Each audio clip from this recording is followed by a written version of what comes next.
All right, we're live. What's going on, everybody? Good night, everyone. We are so delighted to be here in this space tonight. I know that last week we missed. Um, I think life was just kind of going and we didn't get a chance to come on live, but here we are. We're so really happy to be here. Happy Sabbath to those of our followers who are Sabbath keepers. For those who aren't, happy Friday. We made it by the grace of God. We made it through the week. I know that this week for me was heavy. And then towards the ending of the week, my allergies started acting up. And so hence why I'm a little stuffy. But I did go ahead and take that medicine. And hopefully it'll start kicking in sometime soon because I'm ready for it to start working. Me too. But yeah, how are you doing today? I'm tired. Yeah. The sentiments are mutual for sure. But I think one of the things that I saw this week, I don't remember who it was that I saw, whose post it was that I saw, but essentially they were just saying like a lot of times content creators complain about a whole lot of things. And one of the things that they're lacking is consistency. Mm-hmm. And I know for us, we wanted to change that narrative where we remained consistent in this space, on this platform or on the platforms, because I know that we keep trumping and keep saying that we are the mentors for the messy middle. So yeah, we just want to kind of continue to come on here and continue to, push out the content, but also make it relevant, but also positive and all the good things in a world that there's just so much going on, so much. Just putting out something that's positive. Absolutely. Just consistency is hard, especially when life be lifing. With the 2 weeks that we just had, we've been super busy, so we haven't even had the time to record like we normally do and plan. But we're here tonight, and we hope that whenever you are watching this, that it's the right message for the right time, and it'll help you get through whatever you're going through. Mm-hmm. So we kind of started a new topic where we talked about finances and the importance of making sure as a couple that you are aligned financially. I know one of the top reasons why divorce happens is because of finances. And I shared the story 2 weeks ago how our marriage was tested, tested in where Jamie went ahead and spent an exorbitant amount of money on a pair of shoes. And I was just like, this guy is not okay with, doing what it is that he did. And so we talked about like how we processed through that and how we came out of it. It could have been something that definitely caused us to be at war with each other, but instead we chose to work it out, to talk it out, to communicate and try to get to a understanding of what and how we come together to spend our money, to budget. So I believe it was a great conversation. And so tonight we want to kind of continue the conversation about how we manage our finances. Tonight we want to kind of talk about the root, right?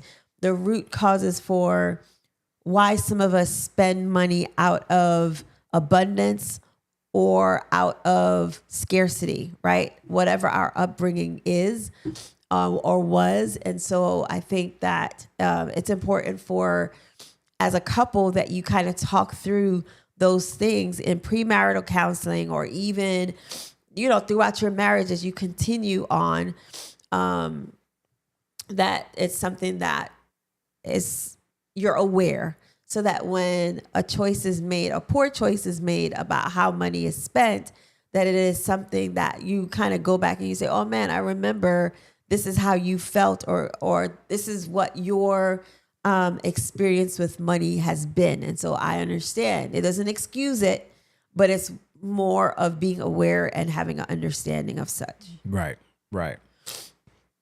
So I just said a whole mouthful. Yeah, I think you did. I think you were going on a good trajectory. Usually I'm accustomed to you asking me a question after you do what you do, say what you say. But to your point, I think we all have, not we all. I know I have trauma when it comes to money. Okay. And Tell us I know more. that trauma is as a result of how money was presented to me. And conflicting with how my mother presented money to me to how I think my dad presented money to me. And so I think that I brought that trauma into our marriage, Okay. right? So it's like mom was very frugal. I think my dad can be somewhat frugal, but he was free to like spend and to buy and to get things. And I think I gravitated more to that than I did about understanding the importance of frugality. Like it wasn't really explained, I think, at an early age. Like I've heard some other people say, like, you know, man, my mom, my dad sat me down and they were like, yo, invest in this and money that. So I think like I just grew up with, yo, if you see something you want, you like it, just buy it. Just make sure you got enough money to pay your bills. That's it. Now, do you feel like you grew up with a money mindset of out of scarcity or out of abundance?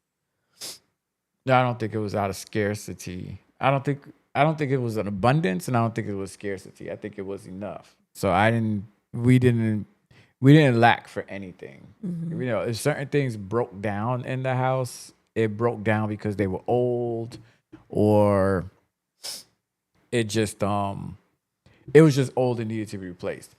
It felt like we grew up with in scarcity because things we didn't have like the brand new things, or things didn't get replaced quickly because my mother was very frugal with how she spent her money.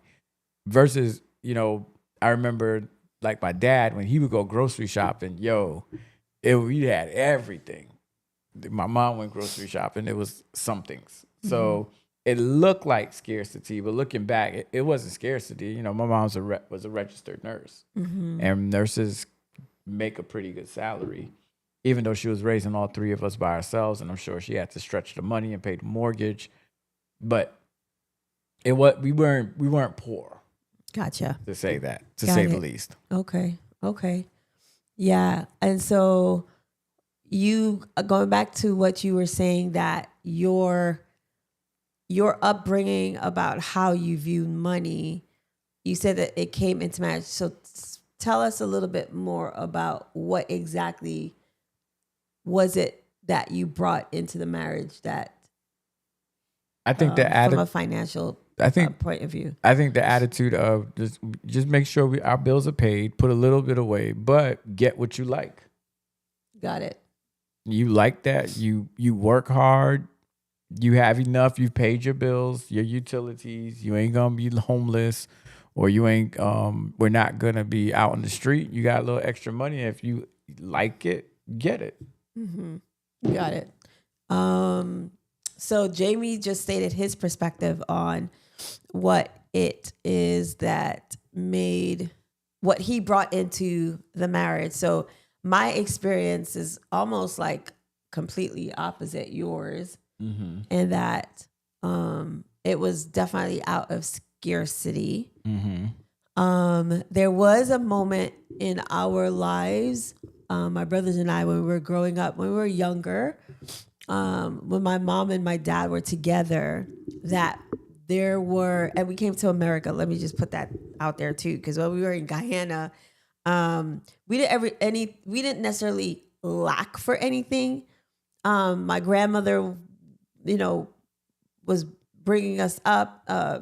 She was basically taking care of us, And my parents, I'm sure, made sure that, you know, they were sending money to ensure that we were taken care of. But it wasn't like glorified, you know, it was Caribbean, living in Guyana, in the country, not in a, well, I guess Ituni would be considered country. Not really, because we weren't like, it wasn't like lots of farmland where we were doing milking cows. It wasn't like my dad's side of the family, which is from Berbice. So Berbice is definitely like farmland, like farmland. Okay. And so where there was no where there were no showers, right? There was no indoor plumbing. Mm-hmm. And so my when we came to America, my parents were together, even though we weren't rich, but we definitely didn't lack for anything. And that quickly changed when my parents divorced, where scarcity was just something that was a thing. Mm-hmm. And so I think what I brought in, like you brought in to the marriage, pay all the bills, put savings aside, put stuff aside. But if you want something, if you see something that you like, get it. So saying like something in regard to allowing people to celebrate you or to do nice things for you, surprise you with something. And so I wonder if that also had a little bit to do with that as well, to accept a gift that expensive or that nice from me. If them lingering effects of like, yo, why you doing this for? I don't need it. It's too expensive. Yeah, chill. Take it back. When I, as a dude, that's what I want to do for you, is like, I want to buy you nice things, reasonable things, or things that we can afford, not put us in debt. But because you really like something, I wanted to surprise you with it. Yeah, it's definitely hard for me to accept that for sure. But I for sure, excuse me, it's hard for me to accept gifts. And especially for you, when you buy me a gift and I'm just like, why would you get me? So like, we could use this money for something else, or we could put it in a savings and stack it, build interest or something. Not necessarily in the savings, but you know what I mean? Like, do other things with it that can, over a period of time, accrue some sort of interest or something. And so that's why I felt very much like it is important to have that. It's important to have. Wait, you're distracting me. I'm sorry. I am. Yes, you are, because I'm talking to you and you're doing something with the light, so it's kind of distracting. Sorry. It's all good. It's almost like we're having a conversation and you're on your phone. Sorry, I can't focus. Apparently. And of course this is live. So if we were recording, I'd be like, yo, Jamie, like, forget the lights. We're talking. Let's go ahead and talk. Let me just turn, because the lights are going to distract me. So I'm going to turn it off. All right. Both of them. Okay. So as I was saying about like how important it is to, I think my upbringing, how I saw money for sure expands out into, you know, how I accept gifts and for people to lavish over me or on me in that way. Like, I'm always like, oh, we can use this for something else, or this is great, but you know, I don't want you to spend your money on me in that way. Like, not to feel like I'm not deserving, but just because you know, it's money. Like, it comes and it definitely goes. And so I'm always in the back of my mind, like, making sure that we're prepared for the what ifs. Mm-hmm. So I think that's how I kind of navigate that, that space with the gifts and being able to accept gifts and being able to have people lavish over me. Mm-hmm. Yeah, I mean, I think it's a growth process because this, for y'all watching, this was maybe our second, no, third year because this was when I was at Bethany Okay. and we got married in 2008. I got moved to Bethany in 2009. I don't know. Well, just to say that this was early in our marriage. Mm-hmm. Caitlin was not born as yet. This was prior to Caitlin being born. This is when we were just young. We were making both of us were making a decent salary. We didn't have much expenses. But it was a early part in our marriage that we had to grow through and go through. And then the time when I bought the shoes, that was like a later part in our marriage. And it was during a struggling time in our marriage. So it wasn't like I learned a valuable lesson in that first experience. Mm-hmm. I still am who I am. I think now it's a little bit different. I still would like to spend a lot of money on stuff because I just really like nice stuff. It's just it. I've always liked nice stuff. Yeah. And I think it's okay to like nice things. I think once there's a budget, once it's something that, there's no strain. Because I always say, like, I do not subscribe to wearing a $500 pocketbook and nothing's inside of it. You know what I mean? Like, if the pocketbook is more than what you have in your bank account, in your savings, in your spending account, then I feel like it is not a good investment. I just feel that it's, again, nothing's wrong with nice things. And if you can afford the nice things, and I think that's like one of the lessons that we're trying to teach our girls, like even though you may have money in your account, it doesn't mean that you can afford to buy whatever it is that you want. Like you have to be able to understand what is it that you want or need, and what is it that you need to do in order to afford it, right? And so, because a lot of times, a lot of people buy things that they cannot afford. They can buy it because the money is there, but they can't necessarily afford it. And so I think it is important to want nice things, but make sure you budget for it. I also feel that nice things always go on clearance eventually for women.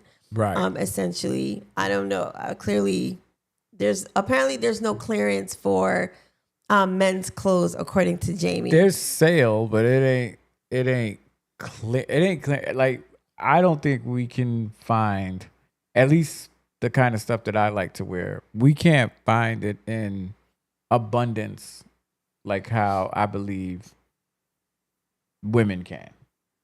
Possibly. Yeah. But I definitely think that it's there. It can be found.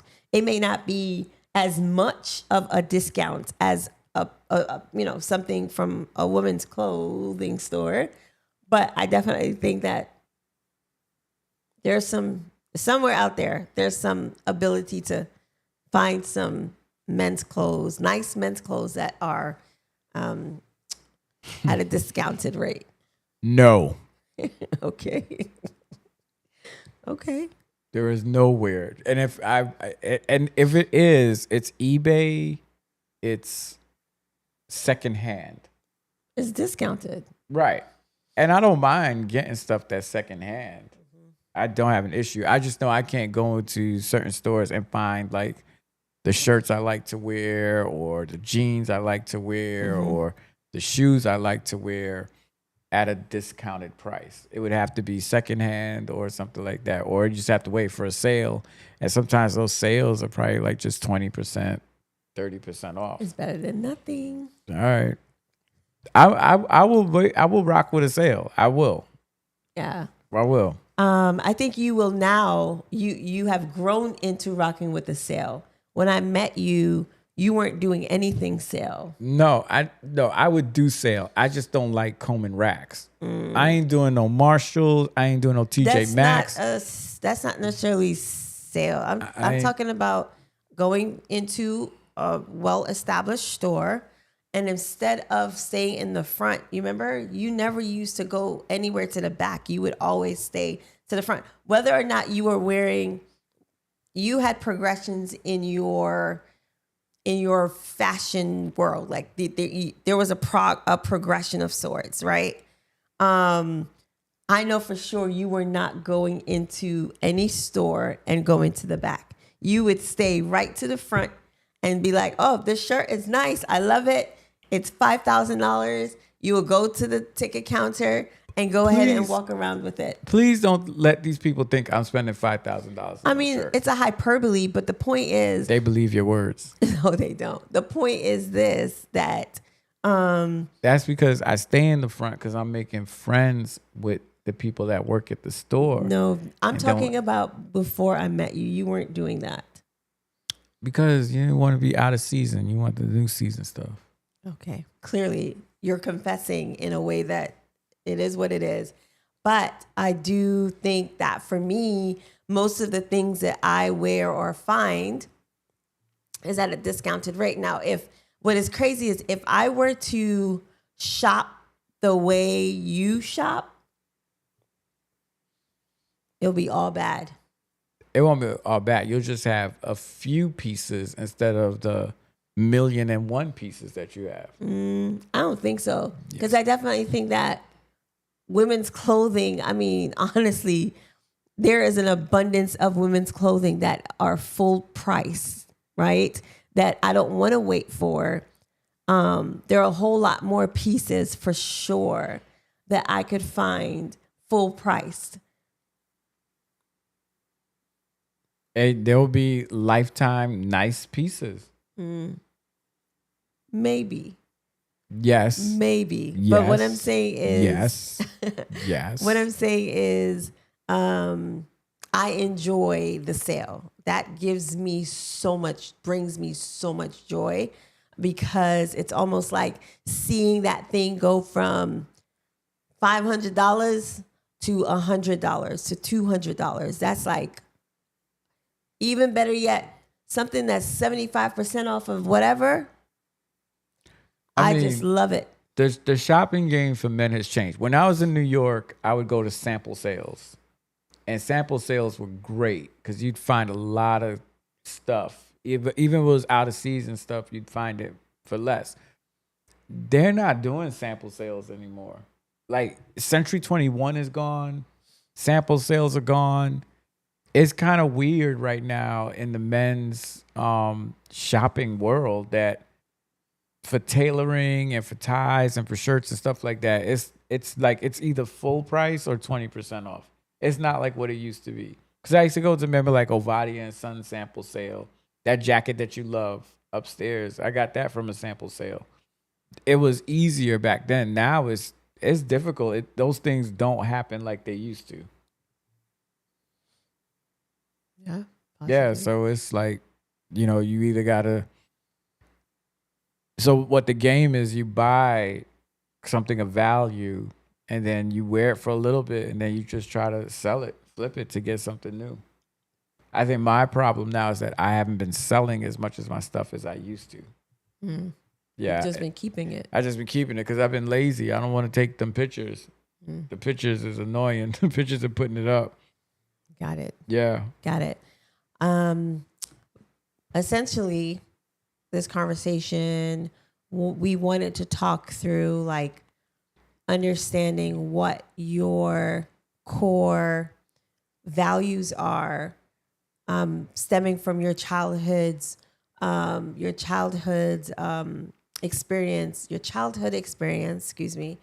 with money, and how it can impact your marriage for the positive or for the negative. And I don't ever think that this is especially if there's a variation in terms of how you see money. This will always be a conversation that you will have with your spouse, with your significant other. It'll always be a conversation where you're just like talking through like, what's in the budget? What is it that we can how can we do this, or what are our plans? Having financial planning sessions where you're kind of like, okay, this is what we have. This is what we don't have. What can we do to invest? What can we do to help, the overarching goal for our family? And so that's something that, of course, is determined by family. Everyone's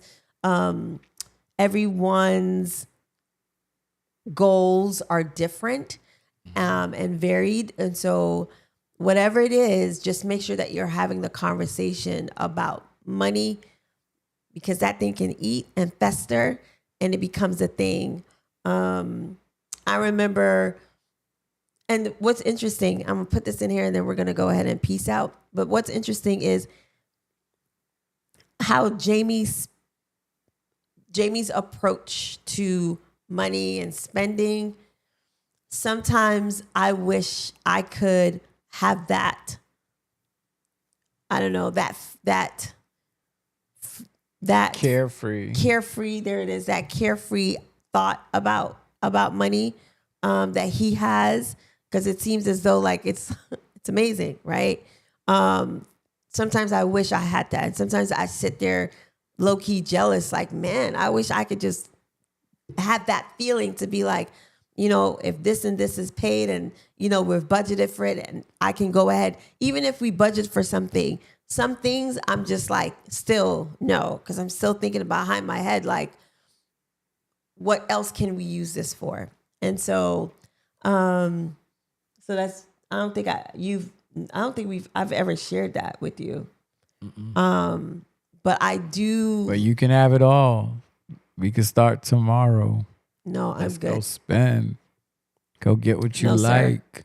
No, sir. Get it all. You can have it all. You can have whatever you like. So you're extreme with saying, yeah, let's go ahead and spend it. No, we're not going to do that.